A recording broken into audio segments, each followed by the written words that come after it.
Well, now let's we passed the paradise of birds yesterday, a rather strange island, one that we don't fully understand. There's some things from the past that haven't really made their way into the future. That one we have to understand was a bit odd.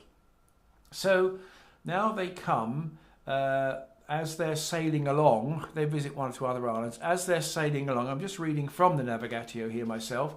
After 40 days of sailing, a huge sea beast appears. That could be Leviathan. He's been around already, or it could be some another fish. Anyway, the fact is, a huge sea beast appears, and the pilgrims are frightened, and they call on the Lord, saying, "Deliver us, Lord, so the beast does not devour us." Does that ring a bell? Mark chapter 4. Lord, don't you care that we're going to drown? As I've said before, there are echoes and hints of so much of the Bible in Brenden's story. Now, this is what Brenden says. Remember what Jesus said? He stood up, he rebuked the wind, and he said, "Why have you so little faith?" Do you remember that? This is what Brenden says. "Do not be afraid, you have little faith." So he's read Mark 4 as well then. Do not be afraid, you have little faith. God, who always defends us, will defend us from the mouth of this beast and from other dangers. And they are set free from the beast. The beast, whatever, disappears or goes away or whatever. And they're left on the stormy sea for 3 months after that. You just have to imagine. Imagine the story of Jonah and the big fish. Remember the story of Jesus standing in the boat and saying, rebuking the storm, and then saying to the disciples, "Hey guys, where's your faith? What's going on here?" Brenden saying just the same. Do not be afraid. You have little faith. God, who always defends us, will deliver us from the mouth of this beast and from other dangers. The Lord will always defend us. There's no question of that. The Lord will always defend us. You say, "Oh, well, what about these terrible things that happen to us?" Nevertheless, the Lord will defend us. And what happens when we get into trouble, we're sick, we're attacked, whatever? The Lord will defend us. The Lord will stand with us, no matter what. We have an inner strength. It is the conviction that the Lord will always stand with us. That's what Jesus is trying to teach the disciples when they said, "Oh Lord, don't you care if we drown?" He must have scratched his head and thought, "I don't understand these people. Why do they think like this? Do they think I'd really let them drown? They think I'd abandon them? No, I will never leave you. I will never forsake you." That's Hebrews 13, and it's the same here. Brenden, who we now know, is a tremendously encouraging man and a very well-read man in the Bible, as we are seeing, says, "Do not be afraid, you have little faith. God, who always defends us, will deliver us from the mouth of this beast and from other dangers." And then they were in that area of the sea. They had to bob up and down for 3 months. It was a hard time for them. You see, first the lesson and then the experience. They had to learn from Brenden that God would always defend them. Then they had to live for 3 months on the sea, believing and trusting that. There must have been storms. They must have been short of food. Perhaps they fished. Who knows what they did? They had to take what they'd learned and live it on the sea. And that is the whole purpose of Brenden's story. It is the journey we're on and learning to live in the journey and grow through the journey and be strengthened through the journey so that when we finally come to the island of delights, we are ready. Now, don't you think that's good? You see, he's been saying it all along. Now, he said, remember the oars? Ship your oars, everybody. Let's put up the sail and let the wind of God lead us where he wants. Remember, going around the island 3 times, we must be careful when we're called by God. Doesn't mean to say we can be foolish or stupid. Remember finding the bread and the beds to sleep in. There's always provision. Do not fear. Remember the trouble with Satan and Brenden dealing with it. And now Leviathan, remember that?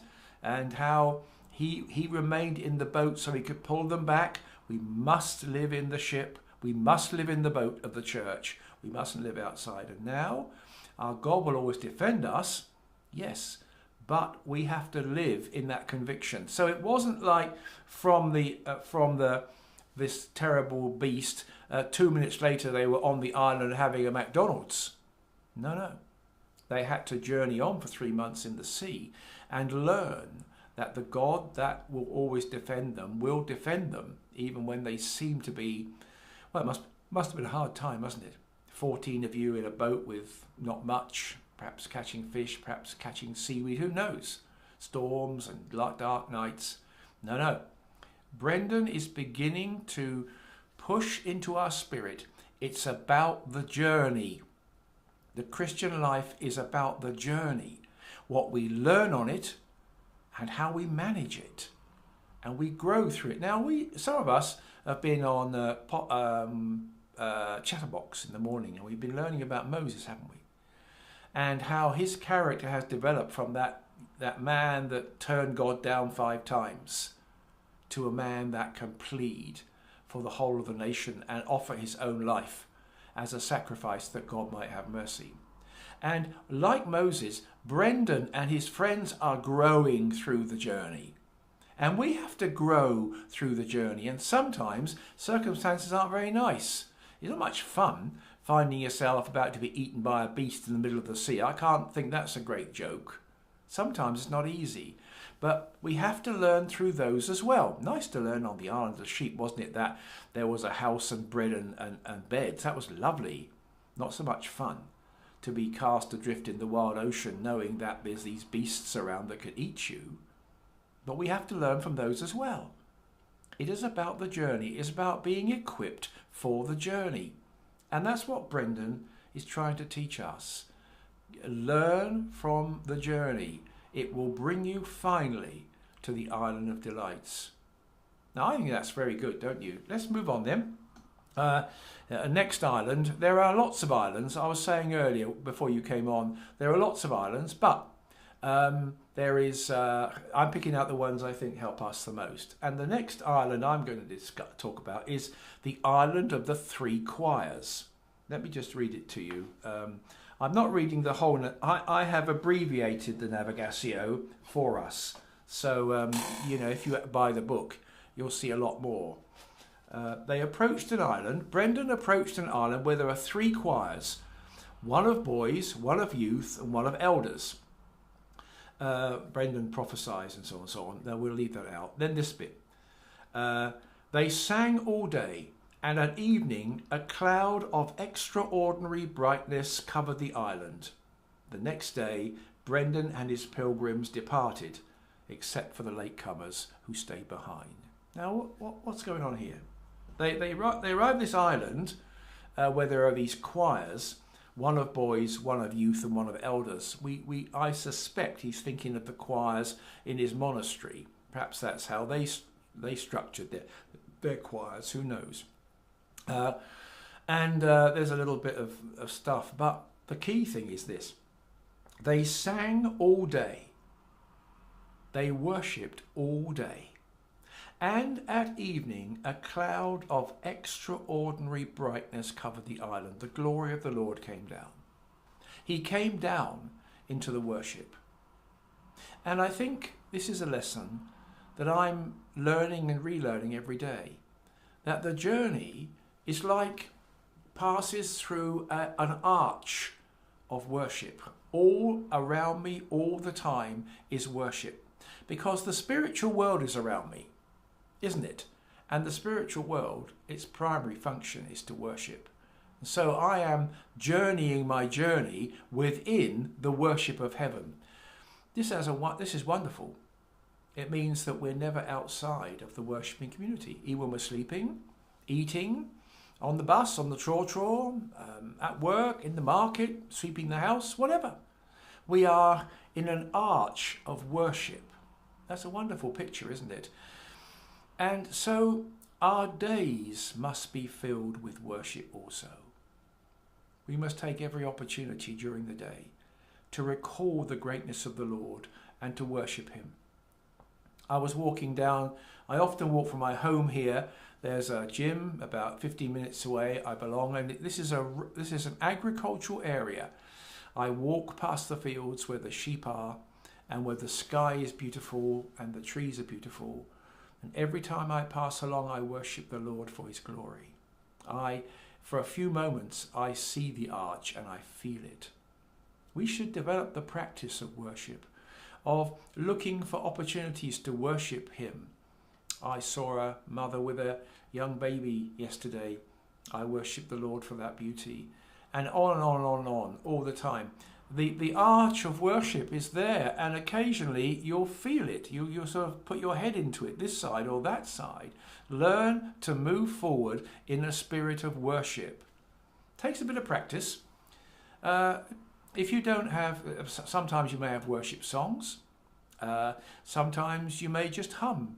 I speak a lot about humming. Sometimes the spirit just rises up in just songs without words, and a lot of classical musicians hum. It's almost like another sense. We have the ears, the eyes, the nose, and mouth, and everything, but we have another sense, the humming.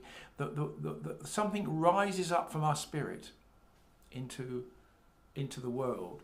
So hum your way along. It doesn't matter. It doesn't matter how you do it. And you say, well, I can't do this in public. Well, do it on the inside then. Worship on the inside of your life. If you do that, Brenden is saying, the glory of the Lord will descend on you. Oh, I like that. I've seen that many times.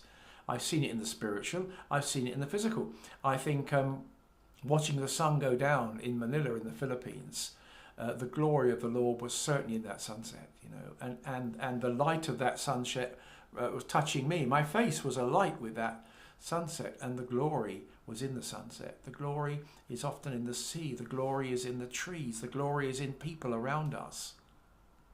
And it comes on us as we worship. It's a powerful lesson Brenden is sharing with us. It's one we so easily overlook, especially in our busy lives.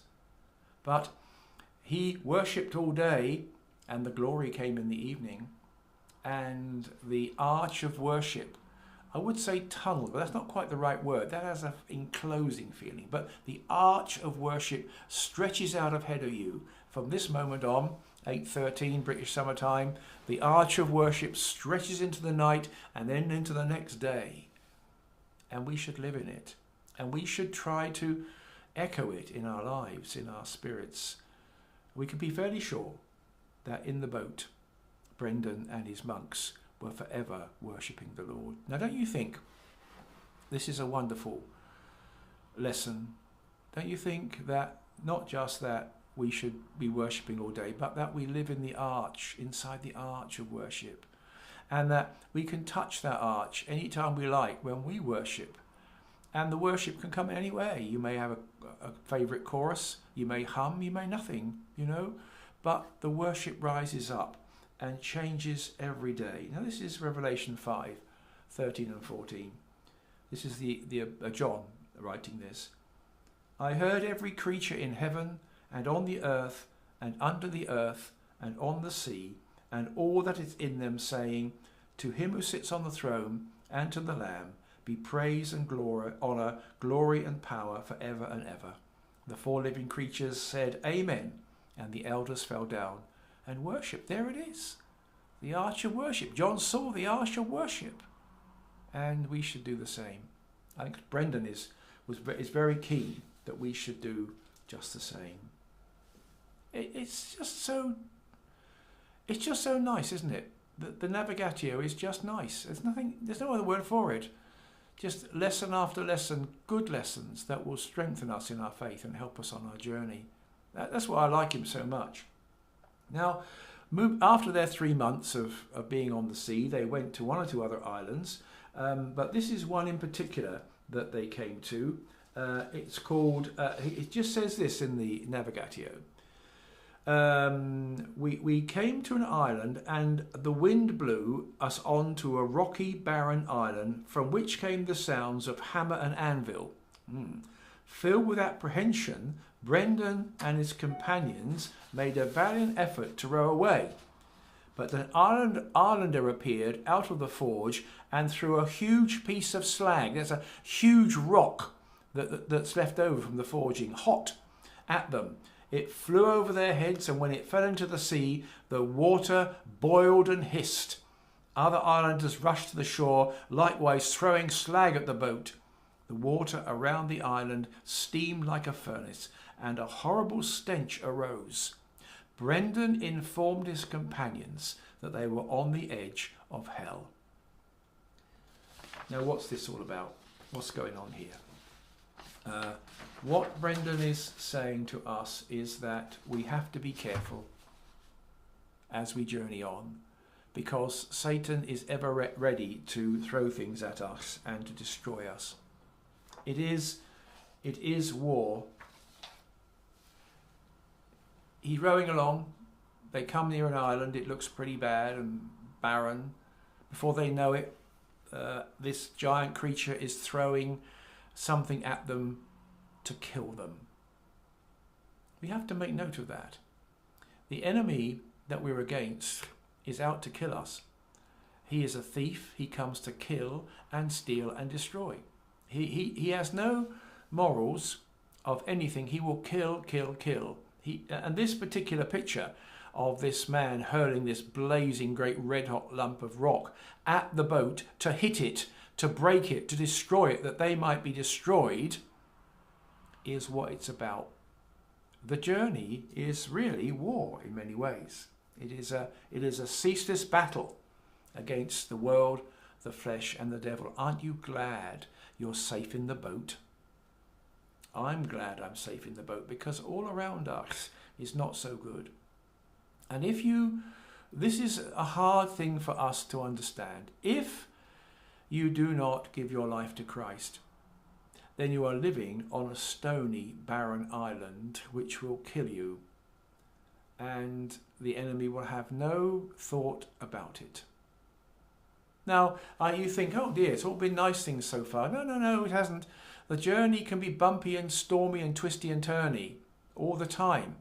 We're safe in the boat, but the storms will rage around the boat, and one of the storms is clearly the satanic desire to destroy creation and drag it down to hell. That's what he wants to do, because if he can do that, have you ever thought why? If he can destroy human creation, then he can say to God, you no longer rule your creation, I rule it, I'm God. That's why he's trying to kill us. Beware that you stay in the boat. That's what Brenden would say. Beware, stay in the boat. Learn the lessons of the Navigator. Stay in the boat. Let the Lord lead. Be careful. Accept his provision and his guidance. Worship him, and be aware that this journey is rowing, sailing through dangerous territory, which could easily destroy if it could. And so there are one or two other islands, but finally he comes to the Island of Delights. And here it is. On the 40th day, a great fog swallowed up their boat. The steward told them, that's one of the people that they're talking to, that the fog always surrounded the land to which they had been searching these 7 years. Aha! So, now we know it's been a long journey. An hour later, a brilliant light shone forth and the boat touched shore. The monks disembarked and found a beautiful land filled with fruit-laden trees. They explored the land for 40 days, never coming to the end of it, but on the 40th day they discovered a wider river, which Brenden said they should not cross. And so they gathered up all that they had learned and all that they experienced and all the joy of the delightful island, and sailed away, back to their home monastery. Now you say, oh, come on, we waited all this time. We've been through all these journeys. You promised us the Island of Delights, and now we're at the Island of Delights, and it's a lovely island. If you read Revelation, it's a lot there that's in Revelation. Obviously, Brenden had read it, or whoever wrote down the Navigator had read it. There's a lot of stuff there, the tree of life, the beauty, this, that, and the other. And they come to the river of life, and they turn back. Why is that? What is Brenden? Now, look, Brenden's our friend, okay? We know it. He's a good leader and a good teacher, and he's always teaching us good lessons. So we mustn't just say, oh, Brenden, why didn't you cross the river and go to the great throne and all that stuff, and we could have had a whole... No. Brenden is a good teacher. He's trying to teach us something here in this last passage of the Navigator. And he's trying to teach us this. It's about the journey. The destination, heaven, will come to us. We will finally arrive there, but only when we die. In the meantime, he's saying to the monks, we're still alive. And so we must continue the journey. We must carry on our walk with the Lord. And for them, it was going back to some of the islands that they visited, meeting some of the people again and going back to their home monastery. And that's the end of the Navigator. But Brenden wants us to know we should focus our eyes on the journey because the destination is secure. He's got a glimpse of it. Lovely place. Read Revelation. It's a lovely place. Beautiful place to go. And one day you and I will be there with Brenden and we can discuss the things we didn't understand in the Navigator. It's there. It's our promise. What we have to do is not spend our time gazing at the promise, although sometimes you can look at it. We must spend our time on the journey, learning all we can about what we're meant to be, so that when we arrive at the Island of Delights, we are fully crafted and ready to serve the Lord in the spiritual world, and then beyond that, in the new heaven and new earth when they come. I want to arrive pretty much the finished product. And that's what the journey is doing for me, making me more like Jesus. I once heard this story. It's not true at all, but it's a lovely story. I think it's a good end. I'm sure Brenden would have liked it. Two angels were standing at the gates of heaven, and the people, the citizens, the new members were walking in and walking in and walking in. And then one of them saw me, and he turned to the other one and he said, "See that man? Doesn't he look like Jesus?" I think Brenden would have approved of that because that is exactly what he's trying to say to us. Go on the journey, enjoy the journey, learn from the journey, all the things the journey has to teach you. There are many and they're varied and some are quite difficult, hard lessons to learn. We've all had those, haven't we, as we've gone along? But learn from them. And keep going on the journey. Stay in the boat. Keep going. And great is the Lord. Great is the Lord.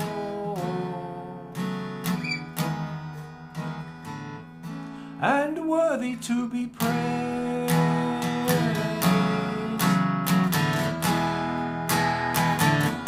To him who sits on the throne, and to the Lamb be praise and honor and glory and power forever.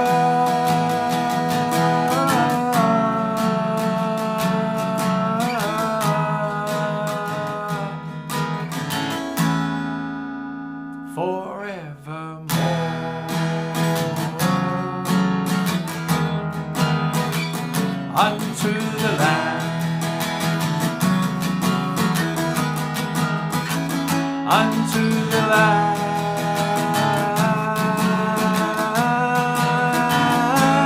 Lamb be praises and worship and honor and thanksgiving and power.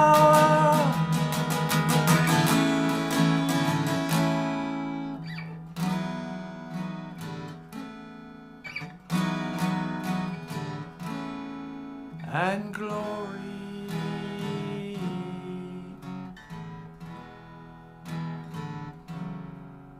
and glory. We worship you, Lord. We praise you and we magnify you. Surround our path with the worship of heaven. Lead us, keep us safe in the boat. Teach us and bring us home. Here we are again, standing in your presence, sheep of your pasture, apple of your eye.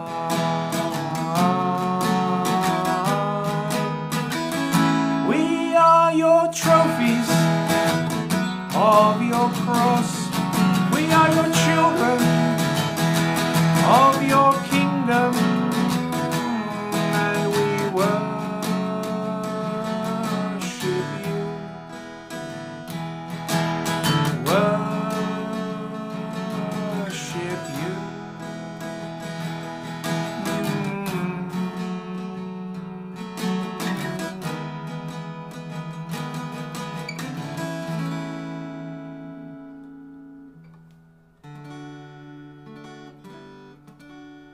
Beautiful is the Lord. Beautiful is the Lord. Beautiful, so very beautiful.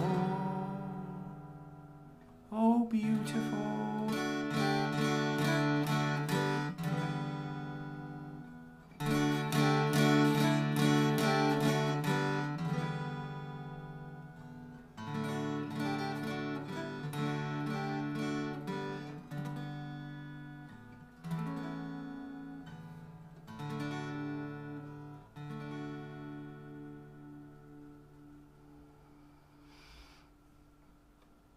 I think that's how Brenden would expect us to finish our teaching. Thank you for watching, and all three of these messages will be on YouTube, in our YouTube library, so the one that got you here, Serving Africa Mission. Two of them there already, and this one will be there by tomorrow, so you have a chance to listen to them again or watch them again. And do recommend them to your friends to come and enjoy as well. To the audio, thank you for listening, Africa. This will come to you from Apostle Cephar 0244 292986. God bless you all. Tomorrow I'll be here at 7:20 British Summer Time with Chatterbox, where we have some worship. We're looking at the moment together at Abraham and other stuff. So, and for the Facebook family, we'll be here as usual. So thank you for watching, everybody. And now we will return our stream, our 24/7 stream, to the quiet reflection on the cross. Thanks for watching.